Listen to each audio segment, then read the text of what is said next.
One Sabbath, Jesus was going through the grain fields, and his disciples began to pick some heads of grain, rub them in their hands, and eat the kernels. Some of the Pharisees asked, "Why are you doing what is unlawful on the Sabbath?" And Jesus answered them, "Have you never read what David did when he and his companions were hungry? He entered the house of God, and taking the consecrated bread, he ate what is lawful only for priests to eat, and he also gave some of it to his companions. Then Jesus said to them, 'The Son of Man is Lord of the Sabbath.'" On another Sabbath, he went into the synagogue and was teaching, and a man was there whose right hand was shriveled. The Pharisees and the teachers of the law were looking for a reason to accuse Jesus, so they watched him closely to see if he would heal on the Sabbath. But Jesus knew what they were thinking and said to the man with the shriveled hand, "Get up and stand in front of everyone." So he got up and stood there. Then Jesus said to them, "I ask you, which is lawful on the Sabbath, to do good or to do evil, to save life or to destroy it?" He looked around at them all and then said to the man, "Stretch out your hand."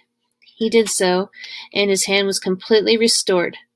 But they were furious and began to discuss with one another what they might do to Jesus. One of those days Jesus went out to a mountainside to pray and spent the night praying to God.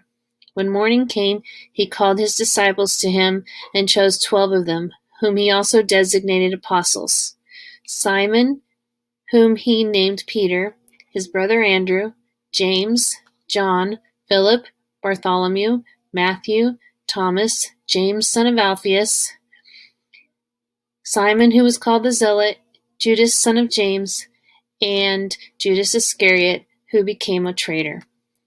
He went down with them and stood on a level place. A large crowd of his disciples was there, and a great number of people from all over Judea, from Jerusalem and from the coast of Tyre and Sidon, who had come to hear him and to be healed of their diseases. Those troubled by evil spirits were cured, and the people all tried to touch him, because power was coming from him and healing them all.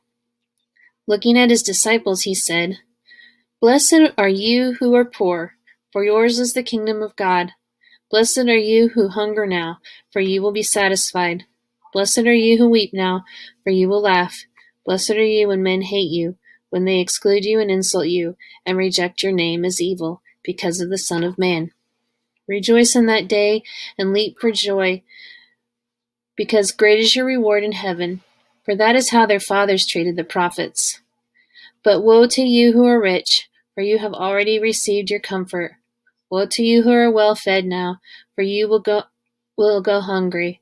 Woe to you who laugh now, for you will mourn and weep. Woe to you when all men speak well of you, for that is how their fathers treated the false prophets. I tell you who hear me, love your enemies, do good to those who hate you. Bless those who curse you, pray for those who mistreat you. If someone strikes you on your cheek, turn to him the other also. If someone takes your cloak, do not stop him from taking your tunic. Give to everyone who asks you, and if anyone takes what belongs to you, do not demand it back. Do to others as you would have them do to you. If you love those who love you, what credit is that to you? Even sinners love those who love them. And if you do good to those who are good to you, what credit is that to you? Even sinners do that.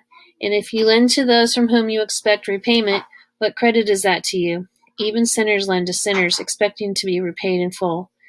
But love your enemies. Do good to them and lend to them without expecting to get anything back. Then your reward will be great, and you will be sons of the Most High, because he is kind to the ungrateful and wicked. Be merciful, just as your Father is merciful. Do not judge, and you will not be judged. Do not condemn, and you will not be condemned. Forgive, and you will be forgiven. Give, and it will be given to you. A good measure, pressed down, shaken together, and running over, will be poured into your lap. For with the measure you use, it will be measured to you. He also told them this parable. Can a blind man lead a blind man? Will they not both fall into a pit?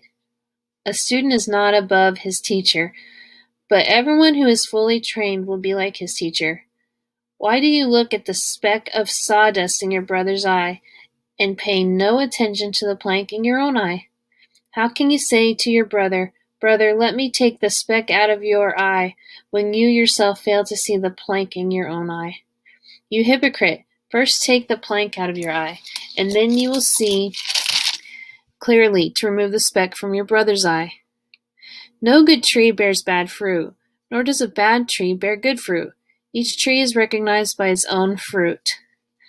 People do not pick figs from thorn bushes, or grapes from briars. The good man brings good things out of the good stored up in his heart, and the evil man brings evil things out of the evil stored up in his heart. For out of the overflow of his heart his mouth speaks. Why do you call me Lord, Lord, and do not do what I say? I will show you what he is like who comes to me and hears my words, and puts them into practice. He is like a man building a house, who dug down deep and laid the foundation on rock. When a flood came, the torrent struck that house, but could not shake it, because it was well built. But the one who hears my words and does not put them into practice is like a man who built a house on the ground without a foundation. The moment the torrent struck that house, it collapsed, and its destruction was complete.